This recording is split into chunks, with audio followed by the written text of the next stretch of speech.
Assalamualaikum warahmatullahi wabarakatuh.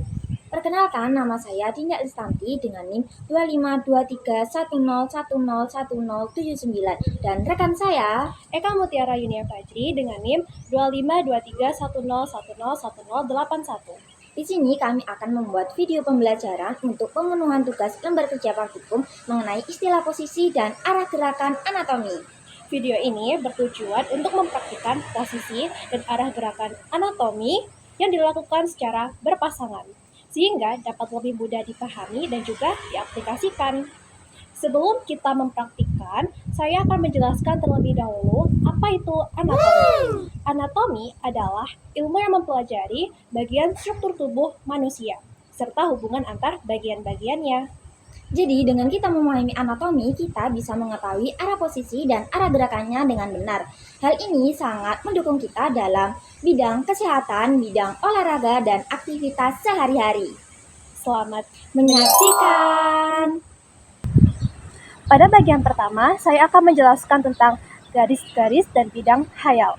Yang pertama yaitu garis tengah atau garis sagital yang melintas secara vertikal dan membagi menjadi dua bagian, yaitu bagian kanan atau dekstra dan bagian kiri yaitu sinistra.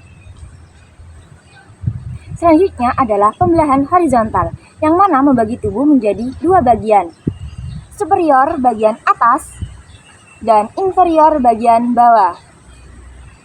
Yang ketiga yaitu adalah pembelahan secara koronal, di mana pembelahan koronal akan membagi menjadi dua bagian, yaitu bagian depan atau anterior dan bagian belakang yaitu posterior. Selanjutnya adalah istilah-istilah anatomi, yakni istilah anatomi berdasarkan posisi dan garis imajiner. Yang pertama adalah anterior bagian depan, posterior bagian belakang, sentral bagian depan tubuh atau ruas tulang belakang, sedangkan dorsal bagian belakang tubuh atau ruas tulang belakang. Selanjutnya adalah kranial ke arah kepala, kaudal ke arah ekor, dekstra bagian kanan, sinistra bagian kiri. Dan selanjutnya adalah superior bagian atas dan inferior bagian bawah. Kemudian selanjutnya terdapat medial. Medial itu menuju ke tengah, kemudian lateral itu menuju ke samping. Setelah medial itu terdapat proksimal menuju ke pangkal tubuh manusia, dan lawannya proksimal itu adalah distal, menjauhi pangkal tubuh manusia menuju ke ujung. Kemudian terdapat superficial, itu dangkal dekat dengan permukaan. Lawannya superficial itu adalah profunda. Profunda sendiri itu dalam atau menjauhi permukaan. Kemudian terdapat eksterna di luar, interna di dalam. Kemudian terdapat perifer di tepi dan sentral di tengah atau pusat. Selanjutnya adalah ascendent naik, descendant turun. Lamar merupakan permukaan tangan dan dorsal tangan merupakan punggung tangan. Plantar permukaan kaki, sedangkan dorsal kaki adalah punggung kaki. Selanjutnya adalah ulnar ke arah ulna, radial ke arah radial. Fibular ke arah fibula, tibia ke arah tibia. Selanjutnya untuk bidang horizontal sendiri itu merupakan bidang datar, kemudian vertikal bidang tegak, kemudian untuk transversal itu potongan melintang, dan untuk longitudinal itu adalah potongan memanjang. Yang kedua adalah penjelasan dan praktik mengenai posisi anatomi. Yang pertama adalah posisi anatomi atau yang biasa dikenal dengan posisi berdiri. Posisikan tubuh tegak, kepala menghadap ke depan, dan kaki menghadap ke depan. Kemudian yang kedua adalah posisi supin atau terlentang, di mana posisi tubuh berbaring secara horizontal dan wajah menghadap ke atas.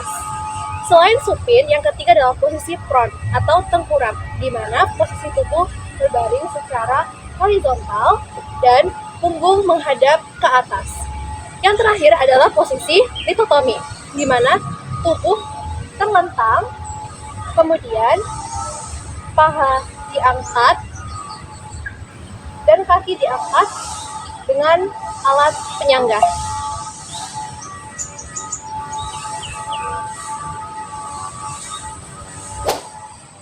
Selanjutnya adalah penjelasan tentang arah gerakan. Yang pertama ada fleksi, ekstensi, dan terdapat beberapa contoh lain seperti fleksi, ekstensi, hiperekstensi.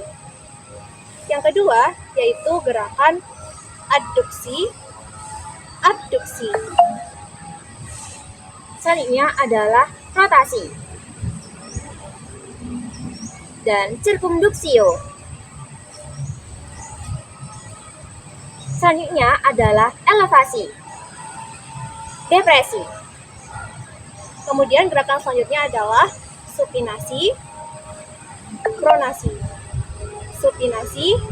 pronasi. Dan yang selanjutnya adalah gerakan endorotasi, eksorotasi. Selanjutnya adalah gerakan inversi, eversi.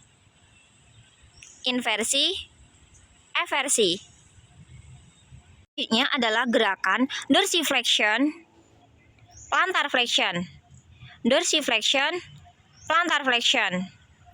Selanjutnya, saya akan menjelaskan istilah anatomi yang berhubungan dengan tubuh manusia yang menonjol. Yang pertama ada prosesus. Prosesus sendiri itu nama umum untuk taju atau tonjolan. Yang kedua itu ada spina, taju yang tajam seperti duri. Kemudian terdapat tuber. Tuber sendiri itu benjolan bulat. Untuk tuberculum itu benjolan bulat yang kecil. Kemudian terdapat krista. Krista sendiri itu seperti gerigi atau tepi. Selanjutnya ada pekten, yakni bagian pinggir yang menonjol, dan ada kondilus merupakan tonjolan bulat pada ujung tulang. Epikondilus merupakan benjolan pada kondilus, kornu-tanduk, dan linea garis. Dan selanjutnya saya akan menjelaskan istilah anatomi yang berhubungan pada bagian tubuh manusia yang melengkung. Yang pertama ada fossa. Fossa sendiri itu adalah nama umum. Kemudian terdapat fossula. Fossula itu fossa yang lebih kecil. Dan untuk fovea, dia adalah fossa yang lebih kecil juga. Selanjutnya ada foveola, yakni foveola yang kecil, dan ada sulcus atau alur, dan juga ada incisura atau taki. Selanjutnya adalah penjelasan anatomi mengenai bagian rongga, saluran, dan ruangan. Yang pertama adalah foramen atau lubang, dan selanjutnya adalah fisura atau celah, apertura adalah pintu, dan kanalis adalah saluran. Selanjutnya terdapat ductus yaitu pembuluh, kemudian meatus itu liang, kemudian terdapat cavum. Cavum sendiri itu adalah rongga, dan terdapat selula. Selula sendiri adalah ruang yang kecil. Yang terakhir, saya akan menjelaskan tentang rongga-rongga yang ada di dalam tubuh manusia. Yang pertama adalah pada bagian kepala. Ada rongga tengkorak atau cavum cranialis yang berisi otak besar cerebrum, otak kecil cerebellum, dan batang otak. Selanjutnya ada rongga hidung atau cavum nasi, rongga mulut atau cavum oris yang berisi lidah dan gigi, dan juga ada rongga telinga bagian tengah atau cavum timpani yang berisi tulang-tulang pendengaran, dan juga ada rongga mata atau cavum orbital yang berisi bola mata atau orbita. Yang kedua terdapat rongga-rongga yang ada pada badan manusia. Yang pertama itu ada rongga dada atau cavum thoracis, di mana terdiri atas paru-paru atau pulmo, kemudian jantung atau kardio, kemudian pembuluh aorta, vena cava, arteri, vena pulmonalis, kemudian terdapat bronkus, kemudian terdapat trakea, dan juga esofagus. Untuk yang kedua yaitu rongga yang ada di perut atau cavum abdomen. Cavum abdomen sendiri itu terdiri atas lambung atau gaster, kemudian usus halus yang terdiri atas intestinum, duodenum, dan jejunum. Kemudian usus besar atau kolon, kemudian terdapat hati atau hepar, kelenjar pankreas, kemudian limfa atau lien, serta ginjal atau renal. Dan yang ketiga atau yang terakhir itu terdapat rongga panggul atau nama lainnya adalah cavum pelvis, di mana terdapat kantung kemih atau vesika urinaria, kemudian terdapat rektum, kemudian pada laki-laki terdapat kelenjar prostat, dan pada perempuan terdapat uterus atau rahim, serta internalnya yaitu ovarium, pindung telurnya. Demikian video pembelajaran dari kami, semoga dapat dipahami dan bermanfaat bagi kalian semua. Apabila kami ada salah kata, mohon dimaafkan. Terima kasih. Wassalamualaikum warahmatullahi wabarakatuh. Sampai jumpa.